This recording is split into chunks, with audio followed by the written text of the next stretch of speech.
এই দাড়িপাল্লা হচ্ছে ইনসাফের প্রতীক। আরবিতে বলা হয়, আল্লাহ পাক বলছেন মিজান দিছি কেন? মিজান দেওয়া হয়েছে লিয়াকুমান নাসু বিল কিসত। কিসত শব্দের অর্থ বাংলায় করা আমার কাছে অসম্ভব বলে মনে হয়। এটা এমন একটা শব্দ যার বাংলা অনুবাদ কি হবে আমি নির্ভরযোগ্য অর্থ এখনো পাই নাই যে কি হওয়া উচিত। বাংলায় এর অর্থ করে এর হক আদায় করা যাবে না কিসত বলে আল্লাহ পাক যে কথা বুঝাইছে। জাস্টিস ইংরেজিতে বলা হয় জাস্টিস, সুবিচার, অর্থাৎ কে কতটুকু হক পাইতে পারে সেই জিনিসটা বোঝাবার জন্য আল্লাহ কিসত ব্যবহার করেছেন।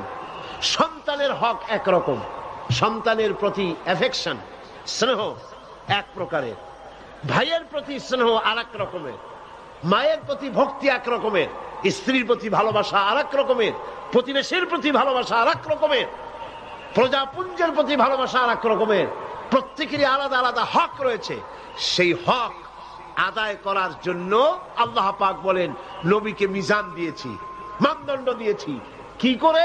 ইনসাফ প্রতিষ্ঠা করতে হবে, সেজন্যই নবীকে পাঠাইছে পৃথিবীর মডেল করে। সুবহানাল্লাহ। পৃথিবীতে কোন রাষ্ট্রপ্রধান মডেল নয়, কোন রাষ্ট্রপ্রধান এই আদর্শ দেখাইতে পারে নাই। সকলেই যার যার আখের গোছাবার কাজে ব্যস্ত। কথা ঠিক কিনা? প্রত্যেকেই যার যার আখের গোছাবার কাজে ব্যস্ত। অন্তত আমাদের বাংলাদেশে যত দল এ পর্যন্ত ক্ষমতায় আসছে, জাতির ভাগ্য বদলাইতে পারুক আর না পারুক, নিজেদের ভাগ্য বদলাইতে পারে নাই এই কথা দুশ্মনেরাও বলতে পারবে না। এমন বদনাম কেউ করতে পারবে না সরকারের যে ক্ষমতায় থাকলে আর ভাগ্য বদলাও নাই, তোমরা কি মানুষ? এরকম বলতে